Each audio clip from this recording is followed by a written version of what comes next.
द्वितीय स्कंद पंचम अध्याय नारद वाच आनंद चित्ते से नारदे पुछन्ति ब्रह्मांकर पादे हे देव देव नमस्तुते भूत भावन ए जगते सृष्टिर अग्रे तोर देई तो भावन जानती केई आत्मार तत्व तुम्भे जान जे वेद पुराणे प्रमाणम जे रूपे जही तोर वास जहु ए जगत प्रकाश जहार आश्रय वर्तई प्रकाशी जही लीन होई भूत भविष्य वर्तमान तुम्भ गोचरे दिव्य ज्ञानम हस्त एड़ा फल प्राय तुम्भ गोचरे ज्ञान रहे तेणु तुम्भकु ज्ञान स्फुरे जेबा तुम्भकु हृदय धरे ताहार बसे कार्य कर स्वरूप किस बा तुम्भर हृते संचरी भूत करु जाहार माया रे विहरू ए भूत गण को जे पाळे अपरा रवि आत्म तुले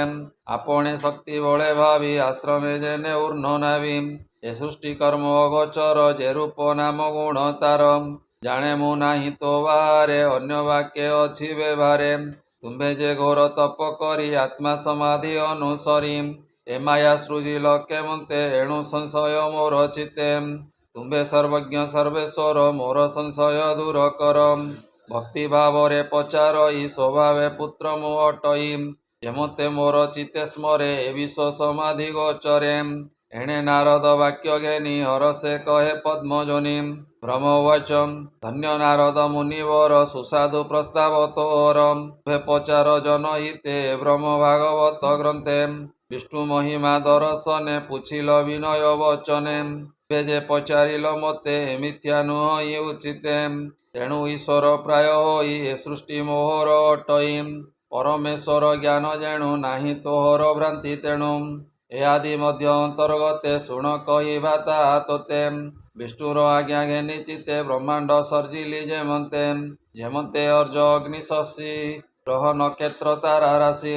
ताहा कहवा तो समीपे विष्णुर आज्ञा बल दर्पे जे हरि जगत ईश्वर ताहांकु मोर नमस्कार जार महिमा महामेरु मुझे बोलाई शिष्य गुरु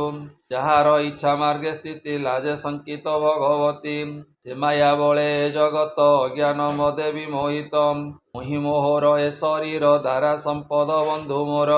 अज्ञान जनक ए भाव सर्वसंपद पद्मनाभ ए द्रव्य काल कर्म जीव जीवर जे अवा स्वभाव जेते देखे भिन्न भिन्न एक ही आत्मा सर्वजनम कार्य कारण कर्ता अर्थे द्रव्य ज्ञान क्रिया समेते गुणे रहंती आश्रय करी निर्गुण पुरुष आवरी ए तीनि गुणे लिंग जेते मर्त्यवर्त ही अलखिते माया ईश्वर माया बळे सृजे स्वभावे कर्म काले से काल गुण व्यतीतरे सृजई पाळई संहारे तार स्वभाव कर्म जोगे महत उपजिला बेगे महत विकारु तक्षणे त्रिगुण लिंग आवरणे तम प्रधान अतिरेके जे द्रव्य ज्ञानी क्रियात्मके स्वभावे शक्ति महाघोर तम तामस अहंकार गुण प्रकाश तिनि तिनि विकार तम तेज घेनी जे शक्ति द्रव्य क्रिया ज्ञान ए भावे देह वीर्ण वीर्ण से अहंकार भूत आदि तामस शक्ति जही वेदी शबद पुणी मात्रा संचे नभ प्रकाशे अंतरिक्षे शबद गुणे से प्रधान दृश्य दृश्य कभेद स्थान शबद गुण नभु होई चतुर मात्रा संगे लई नभ विकारु वायुजात स्पर्श शब्द गुणे स्थित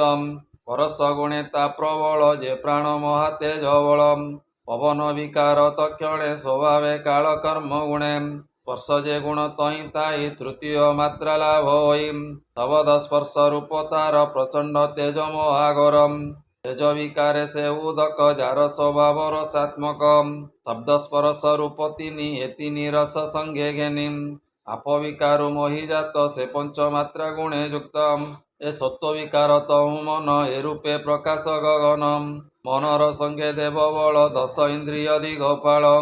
दिगवातार्क जलपति अश्विनी वनी सुरपति उपेन्द्र मित्र प्रजापति ए रूपे नव प्रजापति तेजस विकारु तक्षणे जन्मिले दश इंद्रियगणे क्रिया ज्ञान बुद्धि प्राण तेजस शक्ति ए प्रमाण श्रुति जुगल चर्म घ्राण नयन जिह्वा पंच ज्ञानम वचन प्राण अंघ्रिवेणी उपर मूलाधार ज्ञानी ए कर्म इंद्रिय प्रकार दश देवंक अधिकार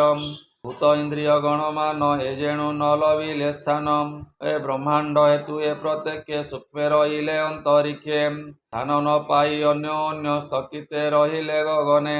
এতে হে কাল শূন্যে রহি এ সর্বে বিষ্ণু আজ্ঞা পাই যে মহাভূতে সূক্ষ্মভূতে ঘটিত অন্য অন্য জুতে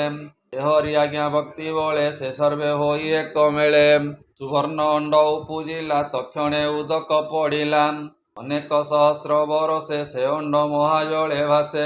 ସେ ଅଣ୍ଡ ମଧ୍ୟ ଜୀବଜାତ କାଳ କର୍ମ ସ୍ୱଭାବେ ସ୍ଥିତ ସେ ସର୍ବଗୁଣ ସର୍ବସିଦ୍ଧି କେତେ ହେ କାଳେ ଅଣ୍ଡ ଭେଦି ପୁରୁଷେ ହୋଇଲା ବାହାର ଏବେ ଓ ଶୁଣନୁ ପବର ସହସ୍ର ଉରୁ ଅଙ୍ଘ୍ରି ବକ୍ଷ ସହସ୍ର ନୟନ ପ୍ରତ୍ୟକ୍ଷ